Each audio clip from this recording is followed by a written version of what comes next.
So good evening, everyone, and welcome to the World Affairs Council of Western Michigan's live stream broadcast of Talking Java, the Future of Coffee, featuring the world's youngest coffee Q grader, 14-year-old Frankie Volkema, her dad, Tim Volkema, the CEO of Schul Coffee and Sparrows Coffee. We'll be talking about global coffee and what Frankie has learned about connecting with coffee growers in Burundi and Columbia.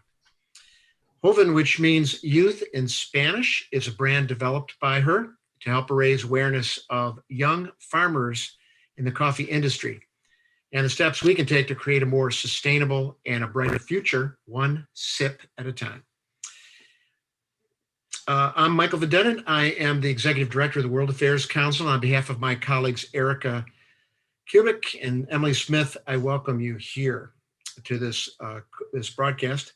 And thank you for adjusting with us as we program responsibly in this time of COVID-19. We hope you stay safe and we hope you show grace to those in your community. The Council's mission is to empower the people and organizations of West Michigan to engage thoughtfully with the world. We do this with the support of over 50 local companies, 11 educational partners, and many community members. Together, we seek to provide programming that is objective, credible, relevant, civil, and compelling. To change the world, we believe, one must first know the world. And you can learn more about what we do at worldmichigan.org. Our format today is straightforward. We'll begin a conversation with Frankie and her dad about the professional coffee journey they've taken, and then open things up for questions from you. You may type questions into the YouTube comments section, or you can text them to 616-308-6560. And you know our house rules at the council is to ask your questions succinctly and respectfully. So Frankie and Tim, thank you for being with us. Welcome to this conversation. Thanks for sharing your time and your expertise with us. Thank you for having us. Yeah, thanks for having us. So tell us how this whole journey with being a Q coffee grader started, Frankie. Well, it started for me probably about 2 or 3 years ago when my dad bought Schul Coffee, which is a coffee roaster here in Grand Rapids. And I spent a lot of time there as a kid who probably just had to go to my dad's office because my mom couldn't pick me up from school or something like that. And so I just ended up spending a lot of time here. And I started helping out because I didn't have anything else to do. So that led me to do some cuppings, which are like coffee tastings. And then on to hear about the Q grader certification and to take that with him and then to pass that. And then after that, we started to do more work with young farmers. And then that whole idea of the lack of young farmers kind of led to what Joven is now. It's cool. So it was kind of fun to do this with your dad, do this whole thing with your dad, right? Mm-hmm. It's been a great bonding experience, something for us to kind of share. So tell us a little bit about the process of being a Q grader. I've read that there are 19 different exams that you have to go through, and it can be pretty intense. Tell us about some of those exams. What did they ask you to do? What expertise did you have to show in that process? So there are different categories of tests. There are some cuppings, which, like I said earlier, are tasting. So you taste the coffee and then grade it on its attributes. So like how, what like level its flavor is. Does it have good flavor or like worse flavor? So everything like that. And then there are tests where you have to smell these aromas of coffee. And you smell them and try to identify them as like maple syrup, like smoky or different aromas of coffee. There are triangulation tests, which is when you have 3 cups of coffee and you have to tell which one is different. So there are 2 that are the same, one that's different. And so those can be any range of difficulty to. They're all pretty similar too. Yeah. They're not, yeah. They usually make them pretty tricky. I'm trying to think of more. There's one test that really really makes you think about the different, like the acidity in coffee, because the sweetness in coffee, because it mixes water and then citric acid and sugar in certain amounts in cups, and you have to guess the amount of sugar and citric, like the ratio of sweetness to sourness in the cup of water, and it's hard. Yeah, it's hard. So That's probably the hardest. Yeah, probably the hardest test. one that they tell you to like prepare for and to. No. Wow. Those are I don't know if there are any other tests I'm forgetting about, but those are kind of the main tests. Yeah, and then there's a knowledge test, and then there's some green bean sorting tests. Can you recognize Quakers or defective beans? But the sensory stuff is kind of the core of the exam, and I'd say the toughest part. Now I understand, Frankie, that you passed 18 of the 19 exams on the first try through, and that's not all that typical. I mean, these are hard tests. So how do you account for that? Is it just a total preparation? Is it like you've got coffee in your genes, from your parents? How did that happen? I would say that we definitely did prepare before. So we did a lot of cuppings to kind of get our palates used to tasting different flavors so that we could, do well in the cuppings in the course. And then we practiced a little bit of the like the solutions with the citric acid and sugar, like a really hard test that we talked about.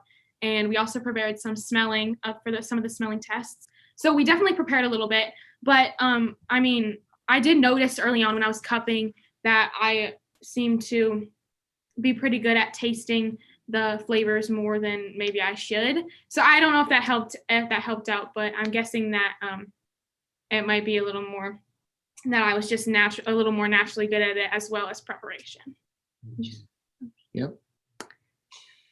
So you passed that, and really, obviously, you don't need to be a Q grader to be in the coffee business, but it I guess it does kind of bolster your credentials a little bit that you do know coffee and you know what you're talking about. After that happened, you was thinking about starting a brand. Talk about the brand and what you were thinking about when you decided to go to the countries that you went to and connect with the countries that you did.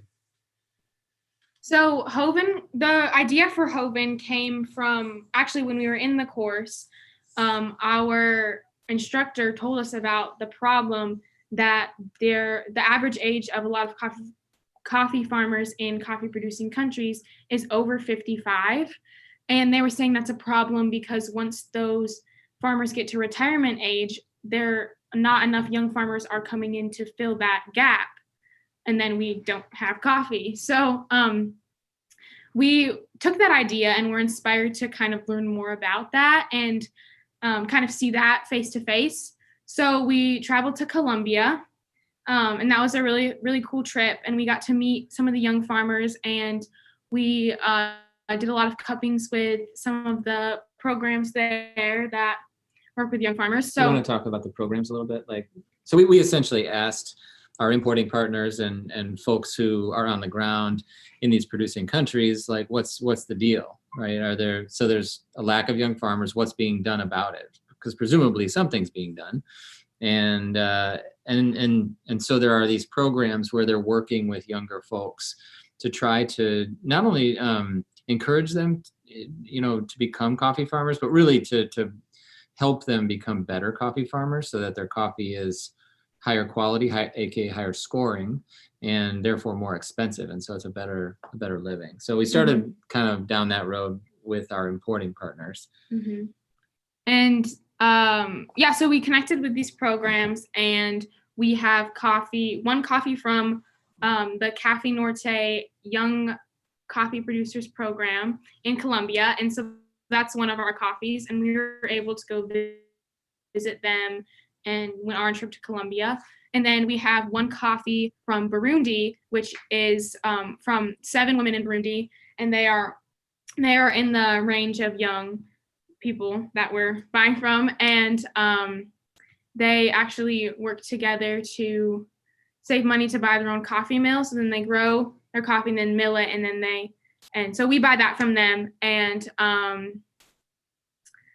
yeah, so basically Hogan, we came up with the criteria for what we want from other coffees from in the future. And so that is that we buy coffees that score 84 or higher on the scale, because there's the coffee score is out of 100. And so 81 and above is specialty coffee. And so we like to buy coffee that's 84 or higher from farmers ages 35 or younger. Those are the young farmers that we buy. Mm-hmm. Well, it must have been a really cool experience to be with Colombian growers and to see it. Tell us a little bit about that experience. What did you learn? What did you learn from what it's like to be a coffee grower? I mean, it sounds like it's a difficult chore. It's hard work. What are the kinds of things that you learned when you witnessed them, you watched them work, and you talked with them? Yeah, so we got to talk a lot with the farmers. We didn't actually get to go see a farm, which was unfortunate. But the main thing that I learned is that it is a lot of work to be a coffee farmer, because you have to run this farm where in specialty coffee, all the beans are handpicked. So you're handpicking all these coffee beans, and then you have to go through the fermentation process. You also in the drying process, and there are so many things that you can do to your coffee, or things that you don't do to your coffee that can make it higher quality or lower quality. So it's a lot of work and a lot of planning. And so, yeah, I mean, just a lot of work is the biggest thing. And it's very hard to have high quality coffee. So there's a lot of steps in the process. Right. When we were down in Colombia, the FNC is like the governmental organization that oversees coffee production, and so we were and they have like these different, they call them comités, but they're essentially like the agency for a particular region. So the farmers came to us because we wanted to go to their farm, but it was they said at the time, because of some it was the FARC, there was some stuff going on, and they're like, it's too dangerous, especially with at the time you were 13 or 14, I think you were 13. They're like, yeah, no, like you guys aren't coming here right now. Right. Like, yeah. Okay, fine. And so they came to us, so we were able to hang out with them and eat them, but we are very eager to go back, Right, and actually see their farms. Yeah, and see kind of their whole process for the farming. But when we did meet them in person in the cupping labs, they shared some of their coffee with us to taste, and it was all really good, and they were all really nice and really excited for us to be there. So that was really cool to kind of see that they actually cared, because it's nice to see, it's nice to hear when you hear like, oh, this is a problem, and then you want to go fix it. It's really assuring to see those young farmers be excited about it and actually want you to do something about it as well, because then you know, oh, this is actually something that if we work on this, then it'll solve a problem, you know? Yeah. Yeah. So it sounds like we're used to maybe more mass-produced coffee, I guess, in the U.S., right? I mean, we drink a lot of it as a country, but we don't know a lot about it. We don't know a lot about where it comes from. So if you could express, be the coffee growers advocate, or just coffee's advocate to other Americans, and say, here's what you people should know about the coffee you're choosing to drink and to buy, what would you tell them? I would tell them that it took a lot of effort to just make that the cup of coffee that you're drinking. So maybe next time when you are drinking your cup of coffee in the morning, it's okay to use it as fuel or to just use it for the caffeine, but also to maybe think about how that it was created by somebody and that it took effort, and that it's a food product that can be appreciated. And you probably should be paying more than you are for it. Right, that too. Everybody should probably be paying more than they are for it, and that may or may not change over time, but it would be ideal for the farmers if a little bit more money went back to them. That's probably in America. It's probably went downhill with the Hills brothers when they started freeze drying coffee and making it real uber cheap to buy, then people started thinking that way. Oh, this is what coffee should Yeah, cost. Right. that's true. It's a little bit of a double-edged sword because they did the coffee industry a service in that they, developed this demand for it, which is great. But yes, it's they also trained consumers to think it was a nickel for a cup at the time. So Yeah. A question from a listener here about what is it like to run a small business like Hoven? We've been talking about the coffee part of it, but now what about the business part of it? What's that like? I mean, it's kind of hard to balance everything when I still go to school full time every day, and then I participate in extracurriculars. So it's hard to balance everything, which is why I do get some help from, like, obviously from my dad and from some of the, like, Hoven team that we have. And so I get a lot of help from them, but delegates well. but I always, and sometimes it's really long nights because I will go to school, I'll come here and I'll do something like this, or I'll do some work for Hoven, and then afterwards I still have homework to do. So it can be a lot to balance, but it's really rewarding for me knowing that I can actually make a difference doing something at a young age, because and that I don't, yeah, and that I'm just like, and that I'm starting so early on doing something so that later I can do even more. So. Well, you had the unfortunate situation to open your company to start your brand during a pandemic around the world. So, what's been the response? What have you been hearing back from people who find out about your story and find out about the Hoven coffee story? And what are some of the things that your feedback you're getting from people? I think people are really interested in the story, which is really good. And a lot of people are saying they never knew anything about the problem with the lack of young farmers, which makes sense because I never would have heard about it if I didn't go down the coffee route. But I think that it's the response, especially for like COVID stance, is it's like better than you might think because we're not like a coffee shop. So you don't have to there's not the restriction of people not being able to come into a shop. So like everything is online, so people can still order that.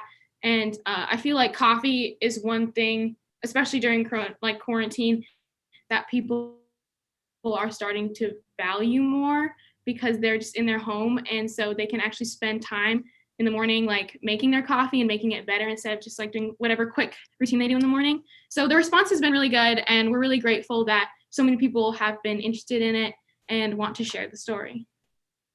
And they can get that coffee at hovencoffee.com, of course, right? JOVEN coffee.com. And Hoven is Spanish for youth, right? For young. Yes, Yeah, exactly. cool. Question maybe for Tim, from a listener. What difference do you see between small growers and large growers in terms of sustainability and ethical practices? What's been your experience with you're obviously working with very small growers. Yeah. And sort of the mass-produced coffee or the large farms and the small family farms. What are some of the things that you're seeing there? So to be honest, we're not working with the very, very large farms typically because we're specialty only.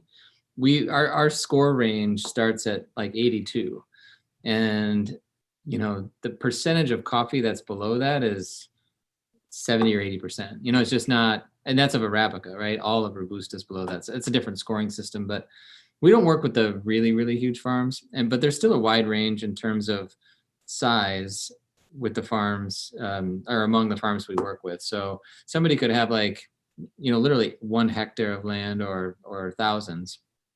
And so I don't know, I feel like I'm probably not in a place where I've done enough travel yet. I mean, I've been in the business for 3 years, and so I've had a lot of conversations with farmers and I've tried to learn a bit about it, but I'm not sure that I have the best perspective on the difference in the way that they would treat, their employees, for instance, or to what extent they use temporary labor during the harvest.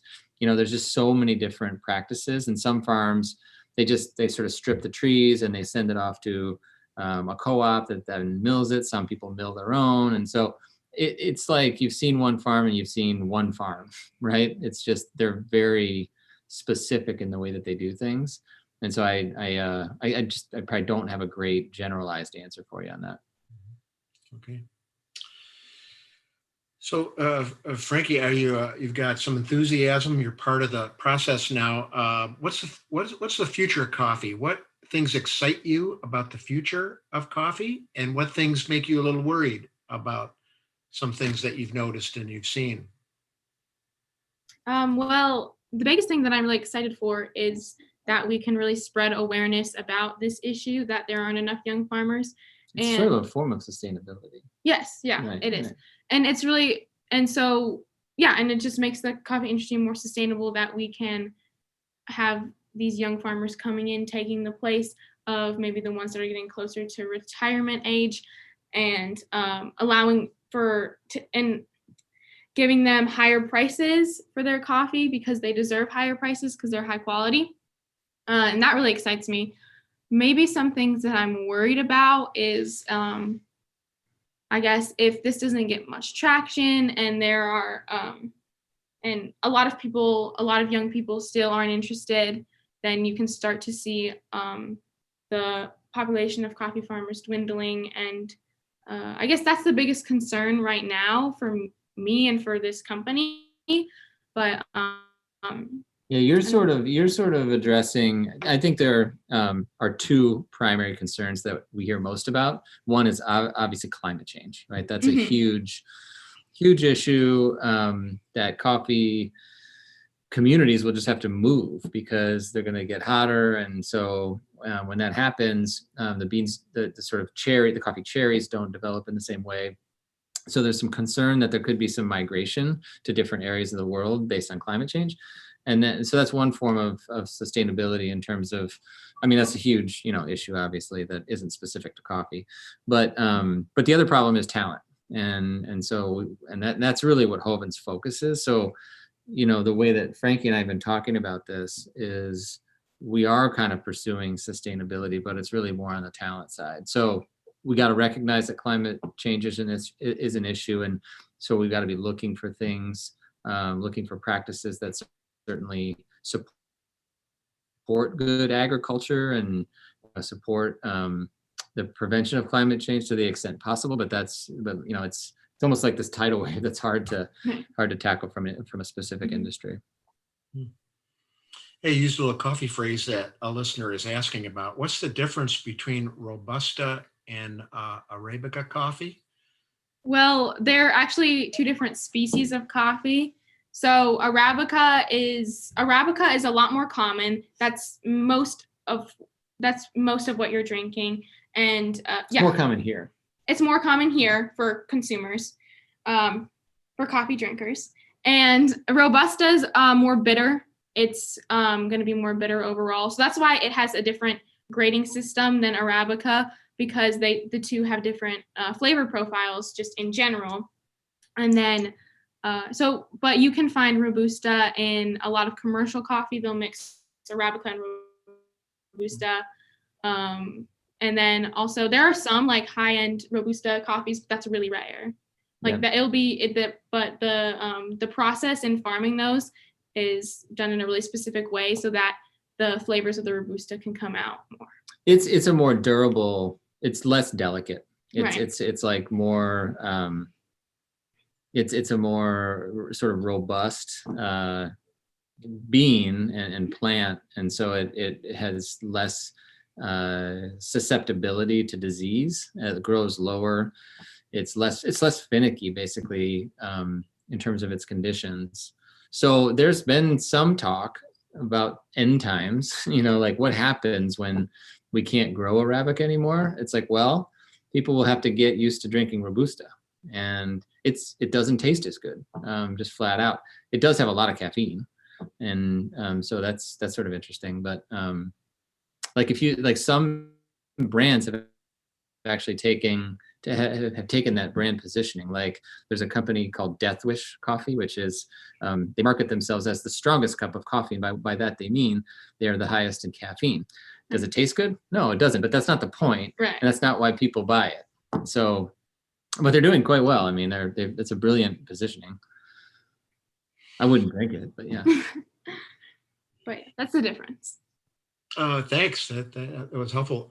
Someone's asking about the benefits of from your personally in terms of traveling abroad. They're encouraging high school and college students to do more travel abroad to understand a different experience. Beyond the things you learned, obviously about coffee, what did you learn about your travel abroad experience, Frankie? What things struck you, and what things have stayed with you?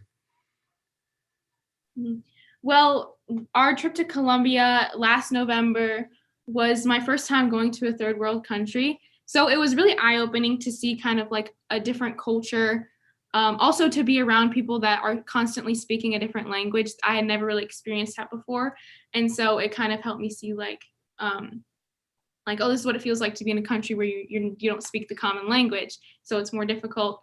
And to just kind of see, the culture, the way of life, the different way of life, and how, it was so cool to see, we'd be driving in the car and right next to us, there'd be there were so many people riding on scooters, which was, I thought was really cool and funny. And, you don't see that much here. And then also people selling all kinds of things on right in the side of the road. And just little things like that. It was really cool to see a whole different way of living than what I'm used to. Do you speak Spanish, by the way? Have you been taking Spanish in school or not? Yeah, I just started taking Spanish this year, it's kind of embarrassing to talk about because I feel like if I am working in coffee, I feel like people would assume that I know Spanish. But I had I didn't do Spanish in elementary school or middle school. And when I just started into coffee, I wasn't really in Spanish. So now I started Spanish this year, and I'm going to do it all 4 years of high school. And I'd like to learn it really. I want to become fluent in Spanish. That is my goal. That's awesome. Great. Yeah, all tied in, the travel and the experiences with the people, the cultural experiences, and the language, right? All comes together. Somebody's asking, is there a coffee that's native to the United States? Can you grow coffee in the United States? Is that possible? It is possible. Yes, there's a project in California that the name is escaping me. It's extremely small and extremely expensive. But yes, there are some people experimenting with that. The altitude and the climate need to be right. So California is a good option, but it's nascent. Yeah, very, very, very new. Yeah, you're not gonna find. Yeah, that's probably the only coffee you're gonna find in the United States right now, because there is a specific climate needed to grow coffee, and you kind of explained that. But we do get the question a lot. Yeah. Where can I buy Michigan grown coffee? Right. And I'm like, that's a challenge. Yeah. I can give you Michigan roasted coffee. But we actually don't have a great climate here to grow that. We actually probably have the worst climate. Not the worst, but we have a pretty horrible climate to grow coffee here in Michigan. So going through the queue, grading and tasting a lot of different coffees, whatever, obviously you chose coffee from Colombia and Burundi. Now, part of the reason you did that is because you wanted to support those young growers, right? But what other coffees of the world have caught your attention? I mean, what are your favorite coffees? What do you enjoy drinking, and what do you encourage people to try? Besides Joven coffee, of course. Okay. Yes.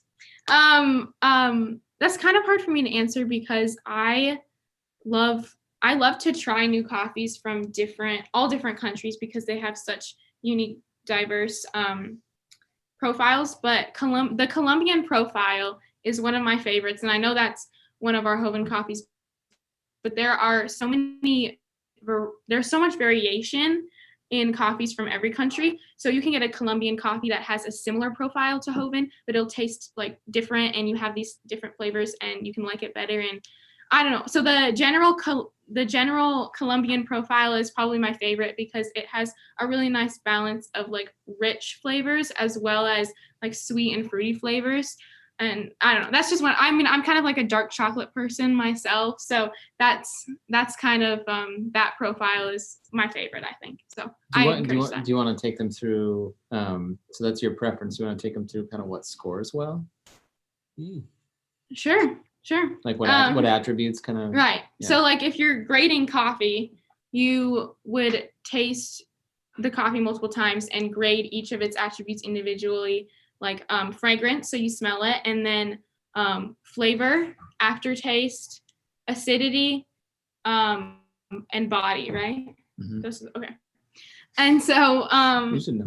I mean, I know, I was just wondering if I was forgetting one because sometimes I do that. But the flavor, if the flavor is, it's good, it has fruity flavors, fruity notes, it has specific flavors that you can pick out, like jasmine or like raspberry tea or something. That's really good that you can pick out those specific flavors, and they're really fruity and bright. Florality, complexity. Yeah, floral. If they're really complex flavors, that's going to be more high scoring. Something that's kind of smoky, woody, nutty, toasty, those are going to be lower scoring because they're less specific and not as floral. There's what Frankie's explaining too, kind of ties back to how difficult it is to bring out certain flavors in coffee. And so with high scores, you're celebrating basically the quality of the bean, but also the quality of the process. And so what's interesting is you could say, well, this coffee is like an 86 or an 87, and this coffee is an 83. But that doesn't mean that, you, Michael, are going to like the 86 better. You might, but you might not, because it might taste more like tea to you, the higher scoring coffee. And so you might not like that profile as much. But we try as Q graders to associate certain attributes with a score. So we're all calibrated regardless of what our personal preferences are. Exactly. So it's very objective, so that we all get similar scores. So that was flavor that we just went over, right? And then I'll go over the other ones more quickly because anyway, so the I mean, that they get it. I think so. Yeah. The flavor is the most important part anyway. So. So what coffee gets the highest grading? I mean, what coffee are there? Coffees in a certain part of the world that tend to be in the 90s or something like that? What's the highest coffee grading that anybody could get or anybody has gotten? And are there certain reasons that they're in that 90 category, certain parts of the world or certain ways that they grow? You want to take this? Yeah, sure. I mean, I've heard about like one of them, but you probably know more detail. Yeah, I mean, okay, so the highest scoring I think is a 95-13. I think that's the highest. Yeah, so there's no such thing as like 100, but it's kind of weird. Like it can come from anywhere in theory, but typically it's like Ethiopia, Panama, some Kenya. So it's like either Africa or for some reason Panama has like some really aggressive farms. But scoring's weird too. I mean, we try to make it objective, but ultimately it's still a subjective process. And so when you get coffees into this like auction mode, the wrap on that is that there's definitely some score inflation once that happens, because you're at an auction and it's like every coffee must be good. And so that can kind of inflate scores a little bit. But to answer your question directly, mid 90s, anything in the 90s is crazy high and very, very, very expensive. We're talking like there's actually an article that came out today, the coffee from Panama from a farm called Finca Sofia sold for $1,300 a pound, like of unroasted green coffee. Like normally like a pound of coffee would cost, even good coffee, unroasted green would be like, $250, $350, something like that. And that's nice. That's really nice coffee. That's 85, 86. So it can get up there in price. It's not a linear curve. It's very steep once you get past 90. Yeah. Has the pandemic, it's another question from a listener, has the pandemic affected importing in coffee buying? Has anything since March made it more difficult or more unusual or more challenging to do the business? Yeah, I can take this one. Okay, yeah, I was gonna say that there was a time, like at the beginning of the pandemic, that you bought a ton of coffee because you were worried that was gonna happen, Totally. right? Okay, Yeah. well, we can continue. So we filled up our warehouse like at the beginning of the pandemic. I was like, these ports are going to shut down. So we bought like, yeah, I mean, almost what we thought would be the whole year's worth of coffee. We've gone through it faster, but I thought that would happen, but it has not happened. So we haven't seen a lot. What we heard mostly from farmers is, there's not as much mobility in the producing countries. And so like we would normally get a bunch of folks here to help out with the harvest, but they can't get here. So like a lot of the coffee is falling to the ground. And so that's hurting supply a little bit. But a lot of the coffee market in general, because Brazil dominates the production quantity, their production was slated to be very large this year. And so it's kind of mitigated a lot of the price increases that would have happened in a shorter supply market. So that, it's just, we haven't seen anything drastic come from COVID like we thought we might. Another question from a listener to Frankie. Have you met other entrepreneurs your age? Not necessarily just in the coffee business, but wherever. And here or in other countries, has this publicity about what you're doing wound up connecting you with other young business people? Yeah, so there are, I haven't really met anybody in person because right now there's like no traveling going on, obviously. I don't think I've met or talked in or like over Zoom or anything with anybody that is like a young entrepreneur my age, but I have like found interest in some other people, and I've been like, oh, that's really cool that you're also an entrepreneur, and like maybe in the future we would have a connection. But I don't really think there's anybody specifically that I have connected with, which I would love to connect with some. That would be great, but I haven't really had the opportunity yet. How about young coffee buyers? I mean, you're 14 years old now. You were born into a coffee family, so maybe part of it is you probably couldn't escape the aroma and all the rest. But are other 14 years old or other kids your age that interested in coffee? If we got the young coffee growers producing it, are we going to have young coffee buyers? We're going to have the next generation of coffee buyers. Besides myself, I don't know any young people that are really interested in coffee buying. When I took the course, there was one other kid who was 14 years old there at the course, and I was interested in coffee. And I'm not really sure like if he passed it or where he's at right now, but well, he didn't pass. Well, he didn't pass in the first week, but since I found out that I was the world youngest Q grader, that kind of told me that like, oh, there haven't really been that many young people that have seen an interest in this career choice, and they haven't really had an interest in coffee, which makes sense. But I think maybe talk about like your friends like coffee, so right. Like that in a different way. They're coffee buyers in the sense that they go to coffee shops and buy coffee, but they're not like coffee buyers but they're not like coffee buyers like we are coffee buyers. Like we buy green coffee and then roast it. But I definitely see an interest in a lot of young people about coffee. One of my friends, her dream was to start her own coffee roaster even before I got into coffee, which is really funny. I've gotten some people, or I've had the privilege of having some people reach out to me, either really women of all ages in the coffee industry, saying they would like to connect with Frankie at some point when this whole COVID situation is resolved, whenever that may be. So I think we've got a lineup of people who want to meet you, and who I think would be great for her to meet. There's just a lot of great young and more experienced female leaders in this industry. So it's just the biggest complication has just been obviously coronavirus and travel complications. So. Frankie, do you have to hold yourself back when you're having coffee with your friends in terms of commenting on the good or the bad taste of it? Or, you're sort of an expert on coffee now. So can you drink coffee with your friends without letting that get in the way?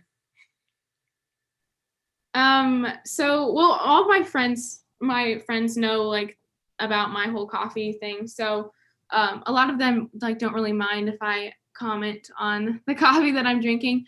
But a lot of times when I go to coffee with my friends, I might get like an espresso drink or something because I might not enjoy the black coffee there. Or if I do enjoy the black coffee there, then I'll have a good time. And usually they only get like espresso drinks or something too. So, but then also I don't really judge people for what coffee they drink. Like, I feel like a lot of people would think that I'm a snob and that I'll say that and I'll like disrespect you for what coffee you drink. But honestly, if you enjoy the coffee that you're drinking, then by all means drink away. I mean, I just think that if you aren't happy with your coffee and you want to try something new, then, there's some great quality coffee out there to try. So to give some people advice about how to do that. So let's just say people have been listening into this conversation and go like, wow, I mean, this is very interesting. I didn't know these things about coffee. I want to try to get out of my little coffee rut. I want to experience some other kinds of flavors or from country. What kind of advice would you give them to start expanding their coffee palate, let's say? So I would say you can look at your local coffee roasters and look see what isn't near you. And if you're near us, Shul, you can come by and try some of our coffee or try some Hogan coffee. And but I guess just just keep trying new things because a lot of people are going to like different things. So I guess I wouldn't recommend a specific coffee because they might not enjoy that for themselves. But if they want to try something new, they kind of have to explore more. They're gonna have to explore a lot more to find what they like, and then from there they can see, oh, this is the flavor profile. Like, I want to try this coffee and this coffee and this coffee. So that's kind of I feel like my biggest advice is just to kind of experiment with some different coffee roasters near you and see what you like or what excites you.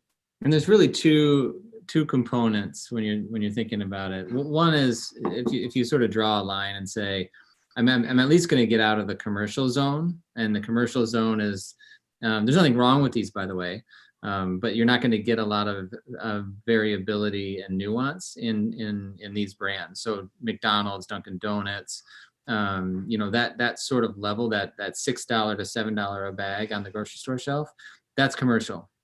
Again, nothing wrong with it, but I take it up to 10, 11, 12, 13. If your budget allows, per bag. I think you're going to find more nuance there. And once you do, find an origin that you might like, but then it's also roast level. So that's the other really big component is, do I like more of a medium to dark roast? Is that my preference? Or do I like this like more light, delicate, more tea-like light roast? So that's kind of how I would think about it. Yeah. Yeah, we haven't even talked about how you prepare coffee. So I saw in an interview that you did, Frankie, about grinding your own coffee beans because it'll stay fresher. What should people be thinking about if they buy that $11, $12, $13, $14 bag of coffee, but how should they be preparing it to give the best flavor possible? So the biggest thing that you're going to want to do is buy your own grinder, which might not seem like a big deal. But the moment that you grind your coffee, it loses a lot of its freshness. So buying a grinder is, it's a little expensive, but it is a really worth it purchase if you're really wanting that coffee experience to be the best. Another thing that is really good is the ratio of water to coffee, because a lot of people just like their coffee is really watered down and then you're not actually getting the experience of the coffee beans that you just bought. So the recommended ratio is about 2 tablespoons of coffee per 6 ounces of water, right? Yeah, that's right. it. Yeah. Okay, so like per 6 ounces of water, 2 tablespoons of coffee. That's also could be a 1 to 15 ratio is another way to say it. But that's like the perfect ratio, and that's how you're gonna get the best flavor out of your coffee without it being too strong or too weak. Yeah. And then those are the most important things. I think. Yeah, brew method is interesting, but like you can get very nice coffee out of a coffee maker or a pour over. I mean, there's lots of different French press. They all have their pluses and minuses. But I think you hit on the two most important things: grind your coffee, and make sure the ratio's right. That's cool. Of all the things that have happened to you since you started on this journey, Frankie, what can you give us? What are some of the most surprising? Think maybe things. I mean, you were setting out to be a Q coffee grader, get into the business. Is there anything else that you learned along the way that was surprising to you, or was an insight that you're taking with you going forward? Well, I have learned a lot about business and about kind of how to manage something like this Hogan project and what it's like to do a lot of videos and interviews like this, and that's kind of been a really growing experience. And my public speaking has gotten a lot better too, and so that has been something new that I've learned, a new acquired skill.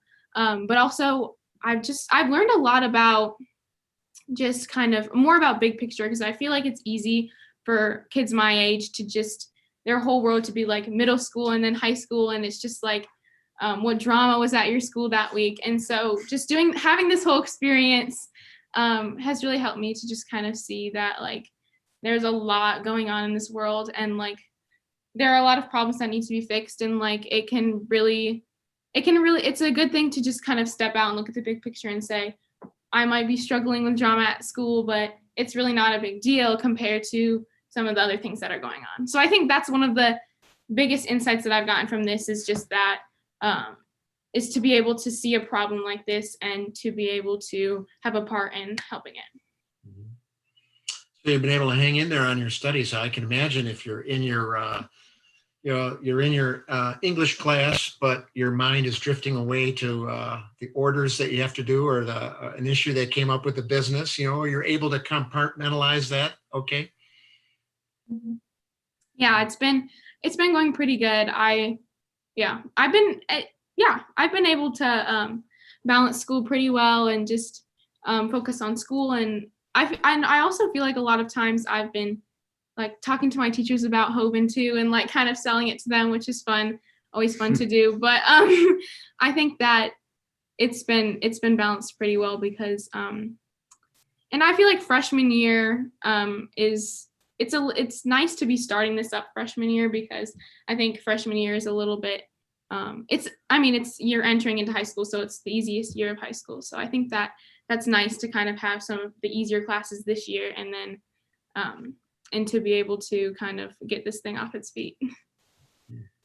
Oh, that's neat. Great. Well, thank you very much for being with us. It's been a delight. And any last coffee advice? Any last suggestions for our listeners about coffee industry, about drinking coffee, about choosing coffee?